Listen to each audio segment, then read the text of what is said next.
বাবু তোর পায়ে পড়ছে, তুই এবার একটা ট্রিপে যা।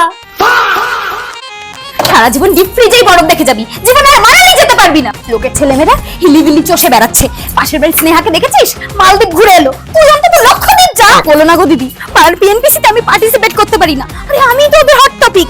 কেন? আমার কুলাঙ্গা ছেলেমেয়েরা এখনো পর্যন্ত কলকাতার বাইরে ঘুরতে যেতেই পারেনি, খালি অফিস আর অফিস করে বেড়াচ্ছে। এই নিয়ে তো আমার গসিপ করে। ছেলের বাড়ির লোক দেখতে আসছে, জিজ্ঞেস করলে বলিস না যেন যে একটা ইন্টারন্যাশনাল ট্রিপ করতে পারিস নি এখনো, বলবি এখনো ভিসা পাইনি। ঠিক আছে? 26 বছর হয়ে গেল বাবু, তুই এখনো পর্যন্ত একটা ট্রিপ করতে পারলি না। আমাদের সময় আমরা সিমলা, কাশ্মীর, মানালি কত ঘুরেছি। তোর বাবার সাথে তো বেনারস গিয়ে আমার দেখা হলো, ওর ঘোড়ার বাতিক দেখেই তো প্রেমে পড়লাম আমি। তোর জীবনে কি বলতে না প্রেম হবে না ঘোড়া। কি হয়েছে রে? কি হয়েছে?